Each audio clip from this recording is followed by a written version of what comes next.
to the world. Subscribe now to the Hot 97 YouTube channel. It's Ebro in the Morning with Laura Stiles and Rosenberg. Ladies and gentlemen, Janelle Monáe on Ebro in the Morning. Hi. Laura is so apologetic. She had to miss today. She wasn't feeling so well, and obviously, ain't nobody trying to get no germs spread around. I know. Well, Laura, I missed you. She Hugs was and ready to kisses. come I and hope have you the feel talk. better. I know. I would love her perspective in here. Yes, she's enjoying. She's But that's okay. been enjoying the rollout. She's enjoying the lipstick. She's enjoying it all. The Lipstick lipstick lover. lover. Yeah, she's into it. So the new album, Yes. you got Float, which I love. Thank you. And you got Lipstick Lover that we've heard so far, but the album Yeah. obviously out today. Out today. Oh my Yeah. God. So excited. those of us that have had, we're on the inside, but I want you to tell the audience musically. Yeah. Right? Because your last project probably leaned a little bit, it was soulful, alty a little bit. This feels like it's leaning very, I don't even know how to describe it. Almost like. Did they send you a link? Did you listen to it? Yeah, I heard Okay. I heard some, but I wanted you to, I didn't want to, Yeah. mess up your story. I mean, listen, I had just a wonderful, beautiful time with my friends who run this party collective, Everyday People. Do y'all know about Everyday People? Yeah, of course. DJ MoMA, Yes, everybody. those are all my Chef friends. Roble, that's my guy. Exactly. So those are all my friends, and they came. This is just how the album, what inspired it. They came to L.A. and I was, we have a spot there, Wonderland, and they couldn't find a place to have a party, do their parties that they do, and I was like, let's do it here. Like, we cannot have a whole lot of people, but let's test, like 100 folks, whatever, and let's do it together here. And so I opened up my space to them.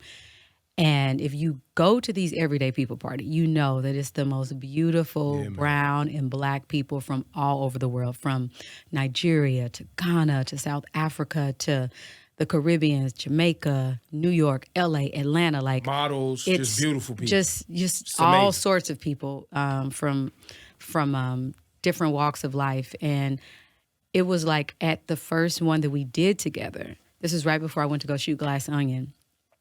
Right before I left, we did this party, and I was like, this is one of the most beautiful things I've seen in a long time. Us in a safe space, full of joy, drinking, laughing, like complete people from different parts of the world meeting each other, feeling safe enough to like be free, Let go. Yeah. And like these parties went from 4 p.m. to like 6 in the morning. Wow. And so I was like, I know what I want to do. I want to create the soundtrack to this lifestyle. This is what I fight to protect. This is the type of safety, fun, love, joy that I need to see, that I need, and I want everybody to feel. And so if I knew we were having another party when I got back from filming, I would go into the studio that Monday or Tuesday, and then the party would be like Friday or Saturday. And I was like, look, if we don't have songs that fit in this party, like if the DJ can't play it, I don't want anybody to know it's me. It's not going on the album.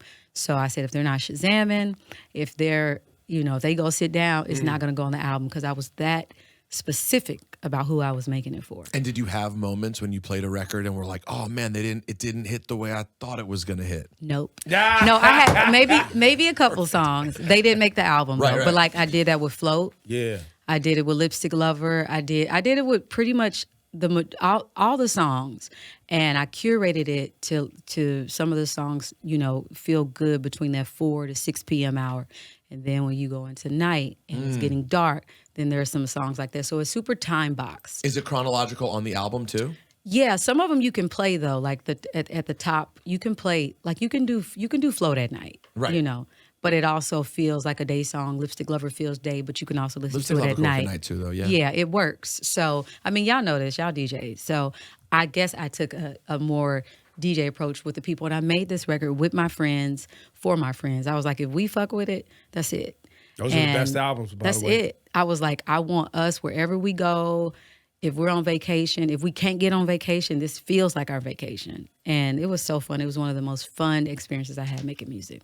Yo, 14 tracks, The Age of Pleasure. Yes. And trust me, y'all, it will be your pleasure. It's a pleasurable experience. Janelle's, and it's everything. The rollout's been pleasurable. I'm sure you can see for everybody. Everybody's super excited to meet you in ways they've never met you before. Really?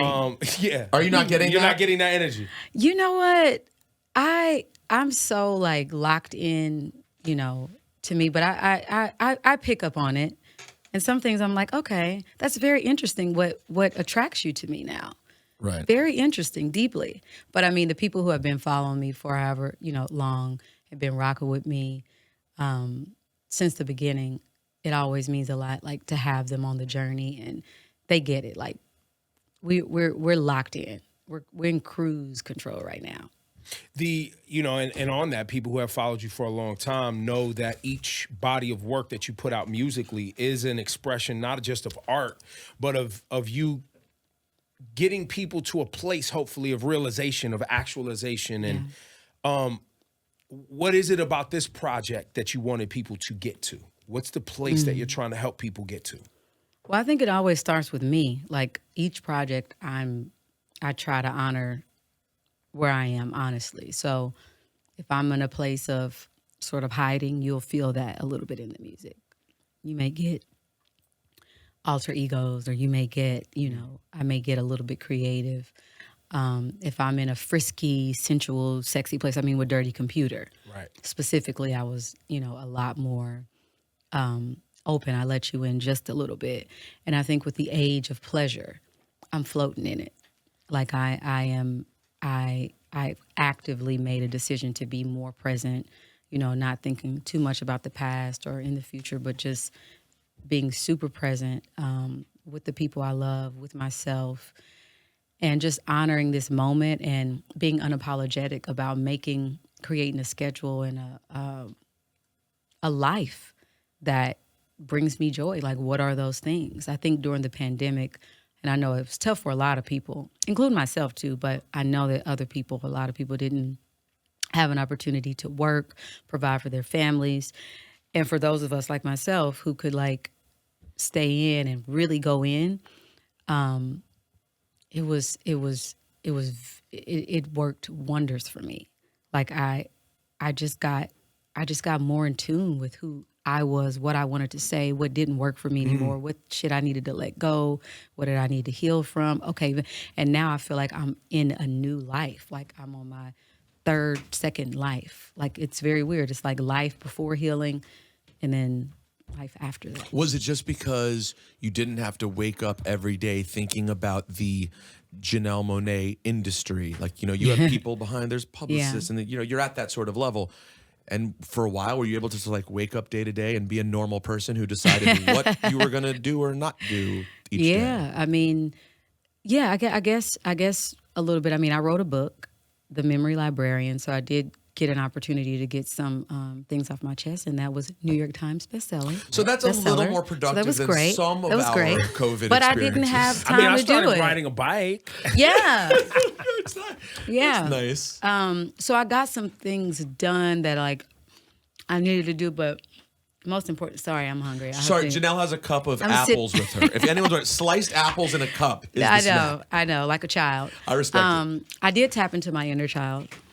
But what was the question? I'm sorry. Yeah, like just not having to think about whatever the business part of Janelle Monáe's life was, but getting to like live life as a normal person where you're making plans with friends, watching, like sitting down and watching a series, and living life. Yeah, I used to be the one at the party thinking about like, what is the next? I have something else to do.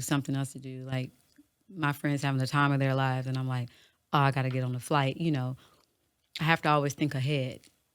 And I think with most artists who have ideas, we got to think ahead. We have to be like super ahead. And so I think when I had time to take a pause, and I had my friends too, like they kept me accountable. They were like, we are here. We are not talking about this. We're going to go to Essence Fest. You're not performing. We're going to go. We're going to have fun for the first time. I don't know. Whatever. I went down and we did, the beads, when they throw the beads. Yeah. Flashed, had never done shit like that. Like stuff that you just don't do because you're like, I'm Janelle Monáe. I can't do this because everybody's cameras are out. I can't. I was like, so I got an opportunity to like exercise my muscle of living my motherfucking life. Wow. And she's cursing now too. Living, wow. really? I always curse with you. I feel like she's Always. I mean, with us, but not always like with everybody. I mean, That's so. That's because you're with me every day and you know this, right? To be fact, right? I want to believe that in my own mind. in my own mind, I that's how I know. feel too. That's so weird. That's what people do. They Now, we project. make up stories for sure. And with an amazing artist like yourself, right, who has done things her own way Yeah. since the beginning, right?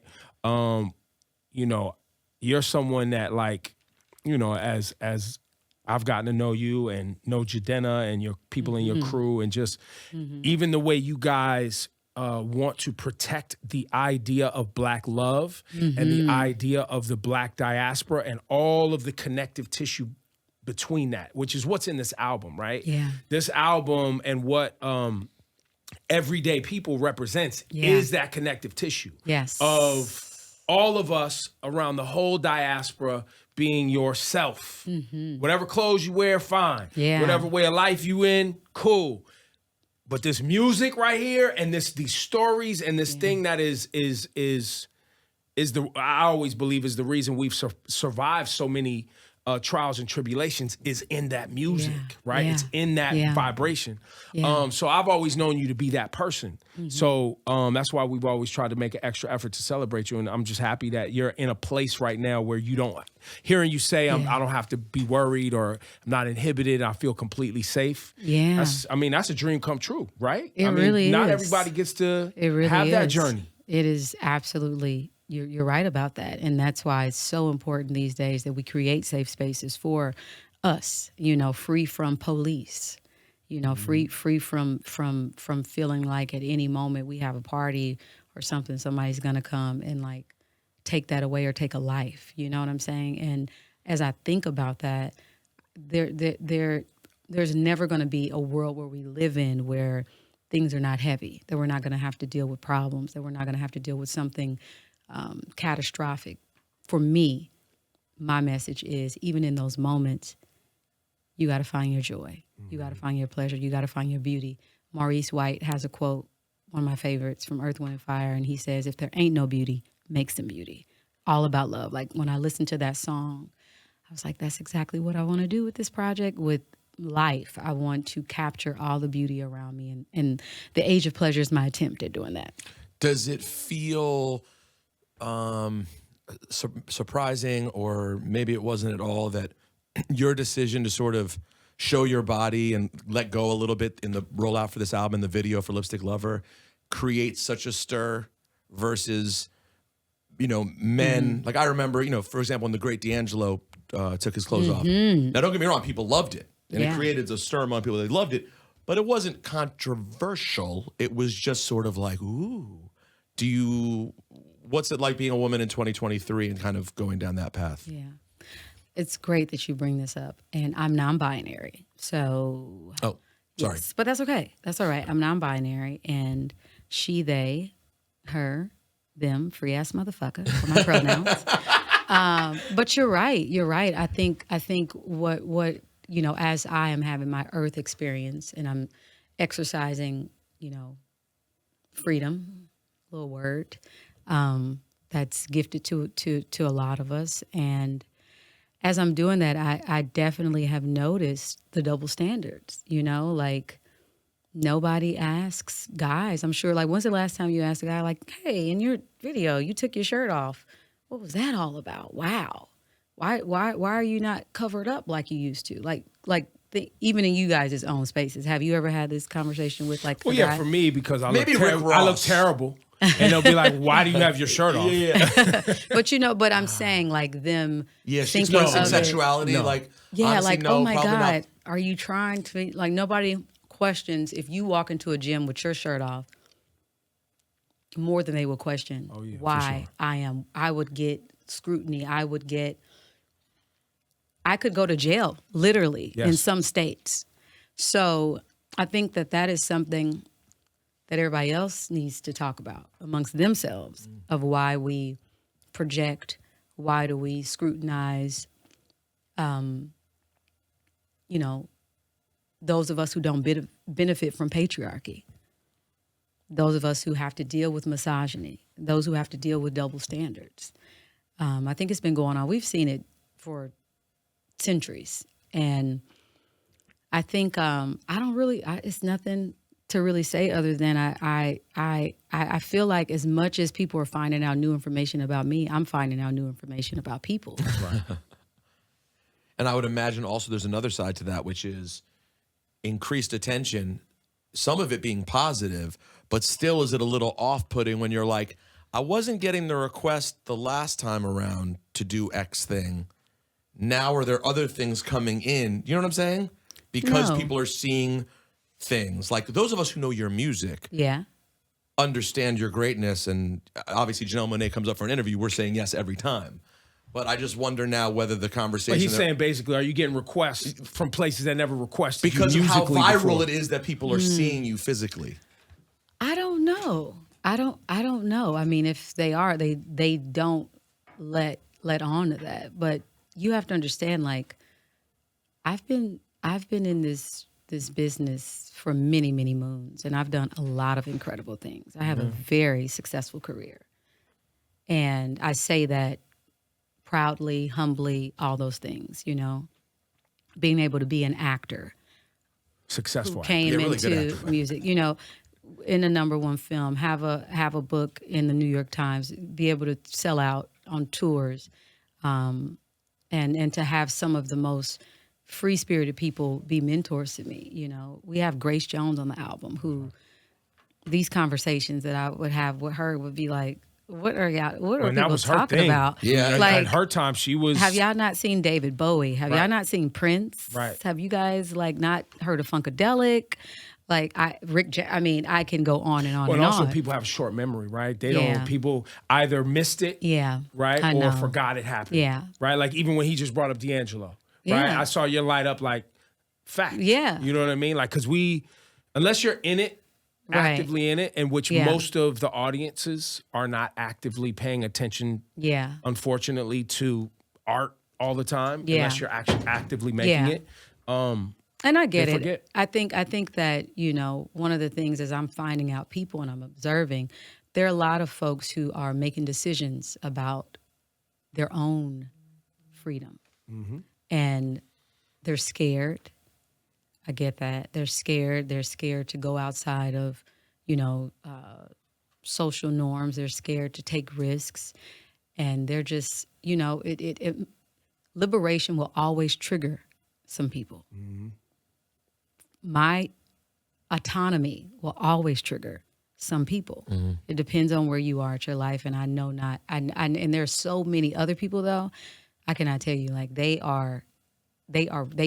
been waiting to have somebody represent how they are feeling. And it does make me really happy when I see, you know, Black women specifically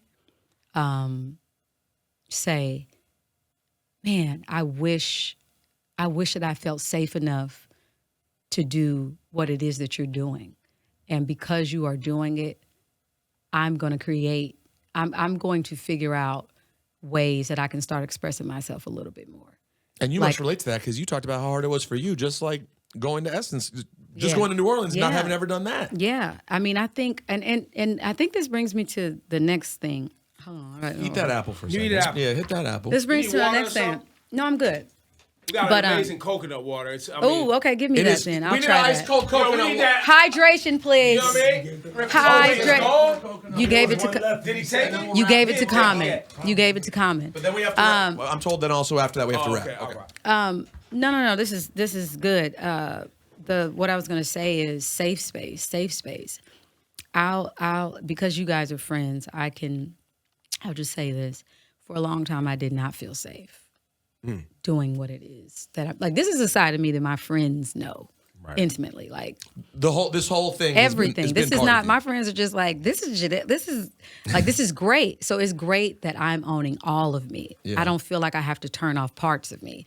It's sort of like when Black people walk in a room sometime and we were trained or taught that when we're in the middle of the room with white people, don't sag, you need to speak eloquently. Like the respectability politics of it all, I've never wanted to subscribe to, but there were some things that I would have to unlearn. That's on a respectability politics. Thank God, like I don't I don't want those sorts of people around me. You know, I want to be walking in all of me. I'm not going to turn off parts of me to make you comfortable. But growing up as a young girl, I was always taught, you know, like most young Black girls, cover up. Don't show your skin. You know, there are men around. Don't walk outside with a short skirt. You could get raped. Mm-hmm. You could, you know, if you were in school, you could be a distraction if your skirt is too short. Your boobs. I was not always comfortable showing my boobs at all, because I was told that people would not take me seriously. Women are told that all the time. Mm-hmm. Like, dress very modestly. And you don't mean show them. You just mean even to like cleavage. That they exist. Yeah. Right. Like, I had a mentor, you know, and I talked about this with Angie Martinez, but I had somebody in my life, a man, who I respected, and like, he saw me on a red carpet with like a little cleavage showing and was like, no, don't wear it, you know, like, made me feel like I should not, again, express my autonomy, made it seem like if I were to ever show skin, that people would not listen to my message. I was told this for so long. So you have to understand, like, and I'm not the only one. There's right. So many people like myself who had to do the work to unlearn those things and realize that it was not our fault. We were growing up in a place that just did not respect bodily autonomy. And that was wrong of them. It was wrong of our relatives, parents, even if it was out of safety, to make us dim our freedom to make, you know, the rest of the community, specifically men, more comfortable. Right. Well, and so my mom, burning bras, you know, I was born in Berkeley, you know, Northern California. My mom, white Jewish woman, but was definitely very feminist, but often would talk about this, right? And would often talk about, because of the patriarchy, the condition of the woman who is now perpetuating this same kind of oppressive nature on other women. Yes, and it's not just men. Right, but they learned it because of survival and all these other tactics. Yeah. So it's very like, it's sinister. It's sick and toxic, but it's deep, and then you lay and that's just societal. But then you layer on religion, and you layer on all these other elements. The church. Oh, I always show an angle. And here's the thing: like, in some societies, you know, being sexy or sexual or whatever, like, showing your eyes could be a form of like, you're sexy. So this is just culturally, the rules were made up. And I think that I've always been somebody who has challenged that. I mean, even when I came in the game wearing a suit, I cannot tell you the amount of people behind the scenes, from stylists to editors, magazines, and the comments that people would say to me, like, you're so pretty, why don't you put on a dress? Why don't you wear a skirt? Show more skin. Like, why are you wearing that Monopoly Man suit? I know y'all, I don't know if you guys saw that tweet. Like, literally 2 months ago, and I laughed about it, but I don't think it's funny, like, that anybody would try and talk down on me for wearing a suit. You know, like, why do you think that I'm going off on a tangent? Let me go back. But why I cannot tell you. I can't tell you. I'm gonna start this over. I can't tell you the amount of people that would just talk down on me wearing a suit and would really say things like, you have, you know, your shape, your body is so nice. Why don't you wear X, Y, and Z? And I'm like, no, I'm honoring my parents. I probably was non-binary back then, but just didn't have the language to say it. And I was like, no, I am, you know, I think that there are other ways that I can express being sexy. I think that I'm sexy in my suit. This is sexy to me. Like, here's another way to be sexy. Not that I don't want to show my skin, not that I don't want to wear a skirt or a dress, but right now, this is where I'm at, you know? And I could not tell you the amount of pressure that, and I always felt like I had to defend myself. I always felt like I had to say to people, no, this is what, but now I'm not in that space. I don't have to. I'm not going to. I don't. I don't. I think that I used to feel like I had to defend my freedom, and I just don't. It's crazy though that how many different. So no matter what you do, no matter if you're a black woman in America, if you're a woman in America, you're not too. You should show your body. Oh, let's not get into non-binary and trans folks. Well, right now, that's a whole other. When we drag, like. Oh no, that's obviously. You can go to jail dressing. I mean, entire companies are losing drag. billions of dollars because they say anything to associate with anything trans. But you don't show your body. Show your body. Why are you wearing a suit? Why are you not wearing clothes? No matter what version you do, there's going to be someone who has something to say. It's pretty wild. Yeah, and it's really sad. But we're in the age of pleasure. That's right. And again, my inner voice, what I think about me is the loudest. It's king, it's queen. It's like I'm happy I'm at that place where I know what it is now. Like I used to internalize it. I used to let niggas get to me. I used to be my own enemy. Like if you listen to Float, you will understand where I'm at. So go download the album. Thank you, Ebro. Awesome. Thank you guys. Thank you guys so much for supporting me always and seeing me. Thank you for being brave, courageous. Thank you. And caring about other people, right? Because I don't know if everybody also knows that, and maybe they hear it in the way you're articulating what you're doing, but you're creating space, like you said, but not just in the physical, but also just kind of in the ethereal, cerebral space for people to be like, wow, that's dope. Because most of us don't even understand our programming. We don't even understand our programming to even have an awakening in many ways. And so the societal constructs that most people are dealing with, they've accepted them as their reality for survival, because their parents said it was the right thing to do, because it's going to put food in the fridge and on the table. And it's just what it is. And so for somebody to challenge that, I think is honorable, and to do it through music and the way you're doing it. Thank you very much for that. Thank you. The age of pleasure. Go get it. Janelle Monáe. Yes. Give it up one time. Let's play that Lipstick Lover. Let's play that Float. Let's get into it.